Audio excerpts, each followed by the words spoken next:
الحمد لله صاحب الفضل والجود، والصلاة والسلام على رسول الله القدوة المحمود وعلى آله وأصحابه وسلم تسليما كثيرا. ثم أما بعد، عندما أقدم لا لأني قبلكم، لكن لأني معكم، ولأن كلمتي احتفاء، وأنتم أهل وفاء، فأحيي قامتك سعادة العقيد عبيد بن عبد الرحمن الفريدي، وأهنئك وأهنئ بك، وشخصي واحد ممن يهنأ بك، يغبطك، يذكرك ويشكرك. لا أقولها نيابة عمن حضر، لكني أقولها وأنا مع من حضر.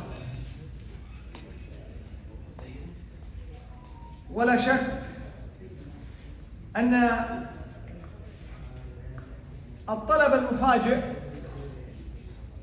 حتى وإن كان قبل وقت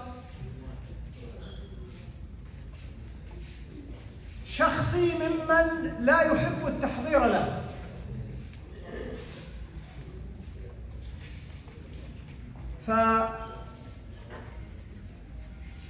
فعندما قدمت صافحتك يدي كما صافحت الأفاضل الحضور، وليس عيبا أن أقول هي أول مرة أقابلك يا أبا طالب، ولكني قد قابلتك في ذكر لأناس قدمت لهم ما تذكر وتشكر به، ولا شك أنها نعمة من الله، وهذا أول ما أبدأ به. 3 فرائض، وإن شئتم رسائل. الأولى: واجب علينا أن نذكر المنعم ونشكره، وما بكم من نعمة فمن الله. والله عز وجل شكور، إذا شكر زاد وأعطى، وهو سبحانه وتعالى عطاؤه ليس له حد. فإذا كنا نغتبط بنعمة نلناها في الدنيا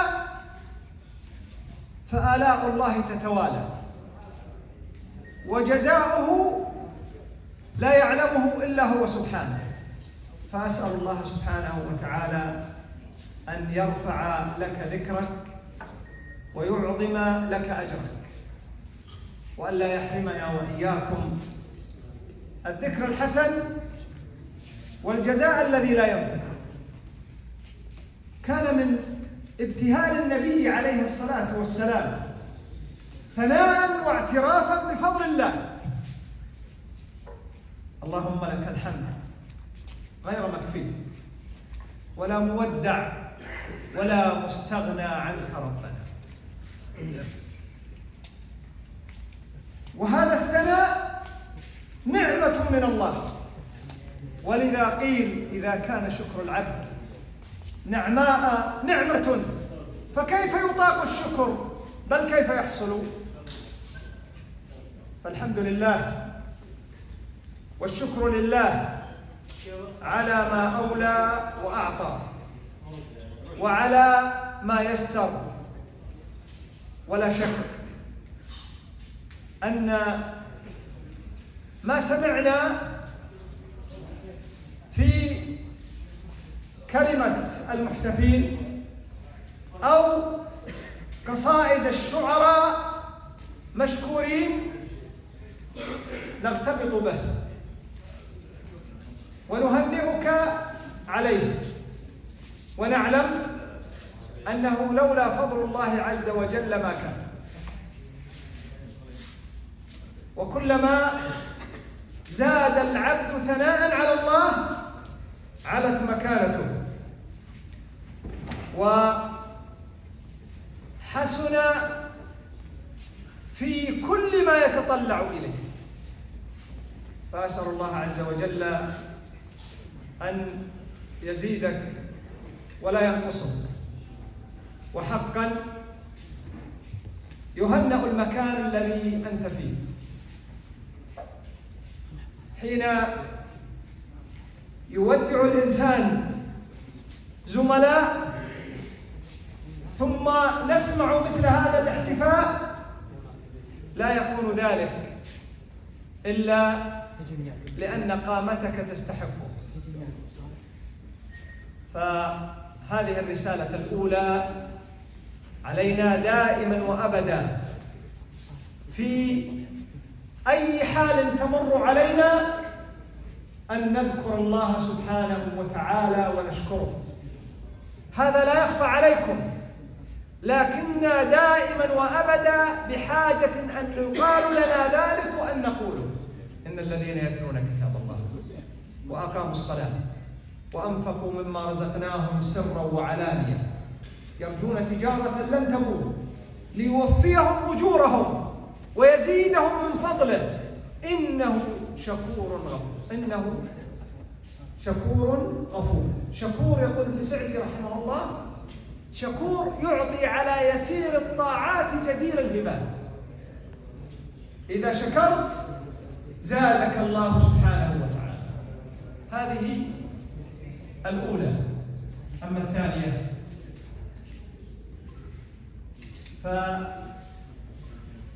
فللمحتفين إنها لفتة وفاء. لفتة وفاء لا تكون إلا من أوفياء. واسمحوا لي، في أول يوم باشر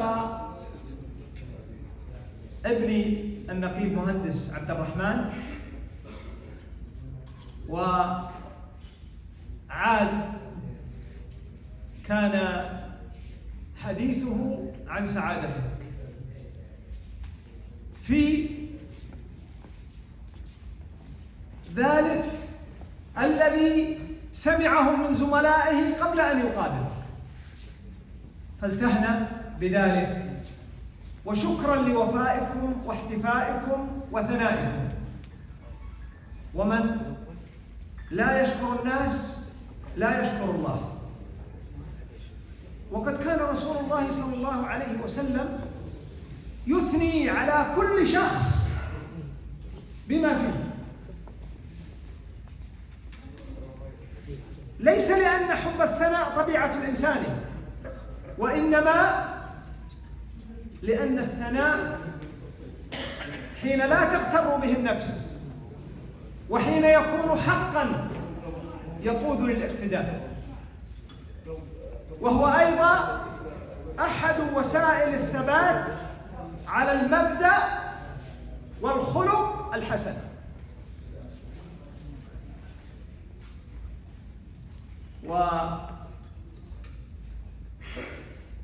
وأسمعتني سعادة العقيل كما أسمعت غيري، وهذا يقيني. وكل أب يسعد أن يسمع عن أولاده أو ذي قربى ما يجعله مغتبطا. وقلت لأنك قدوة حسنة، واحتفاؤهم دليل اكتسابهم. أكرر التقدير والشكر لأهل الحفل، وباسمكم أقول ذلك. الرسالة أو القلادة أو الفريدة الثالثة هي، لا أقول ضيوف الحفل، وإنما لكم ولتقديركم ممن لا تربطهم علاقة عمل، فاستجابوا وحضروا تقديرا لسعادة العقيد عبيد،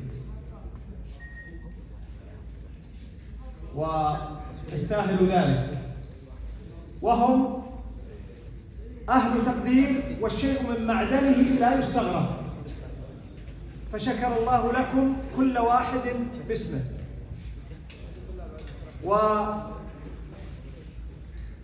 وإجابة الدعوة في إجازة مع تزاحم في مثل هذا الاحتفاء تذكر لكم وتشكر. ثم أشكر لكم أن أنبتموني ولست بأقدركم على الحديث، لكني أعلم تقديركم للعقيد عبيد وأنا معكم، فلم أجد لي عذرا أن أعتذر، وإلا والله أني أحب أن أسمع منكم لا أن أسمعكم. أعلم أني أطلت الحديث، لكن لأني أريد أن أختم الحديث أريد ألا تنتهي الكلمة، وأتمنى وليسمح المنظمون ممن يعمل مع سعادة العقيد عبيد أو ممن يريد أن يقول كلمة أو لفتة، وأستأذن مرة أخرى المنظمين أن يقول كان موقفا أو غير ذلك. واسمحوا لي، عملت في وزارة الشؤون الاجتماعية 18 سنة. المستخدم الذي يعمل في الإدارة وكنت مديرها العام انتظر حتى خرج أحد الموظفين من عندي ثم دخل وقال لي كلمتين، وهو رجل لم يحمل شهادة عالية، وكان الموظف الذي خرج من عندي متعب بكل ما تحمل الكلمة من معنى، لكن ليس النجاح أن يكون التأديب الخصم لأول مرة أو ما خولنا بإيقاعه عليه.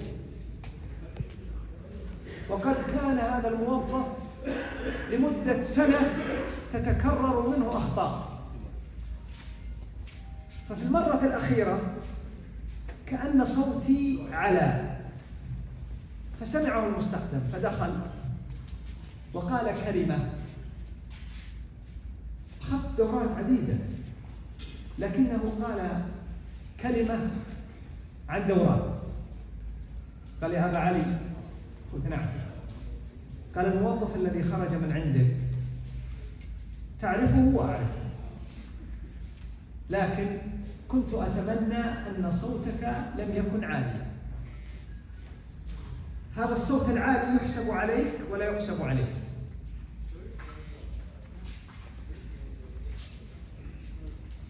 وبعد ذلك أكثر من 12 سنة مهما كان الموقف شديدا اكتسبت من كلمة هذا المستخدم ما أفادتني في حياتي العملية. بقي الموظف أكثر انضباطا ويذكر بعد ذلك الموقف ويشكره، ثم أقول له: ترى المستخدم أبو محمد هو من أعانني عليك، وأبشركم أنه إلى اليوم في موقعه الوظيفي ليس المستخدم، الموظف المهمل سابقا وأصبح كفاءة. فأقف هنا لأقول أن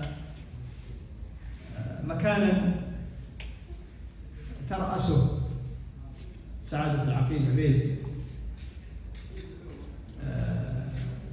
وتغادره يفقدك، ومكانا تحل فيه يزهو بك. وأسأل الله سبحانه وتعالى أن يوفق الجميع وأن يجعل حياتك دائما وأبدا علوا وتفوقا وعملا جميلا جليلا.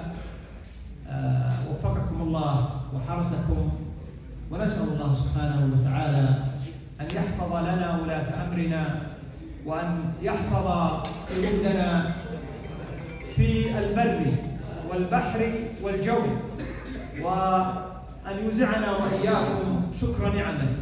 إذا اجتمع الإسلام والقوت للفتى وكان صحيحا جسمه وهو في أمن، فقد ملك الدنيا جميعا وحازها، وحق عليه الشكر لله بالمنن. اللهم صل على نبينا محمد، والسلام عليكم ورحمة الله وبركاته.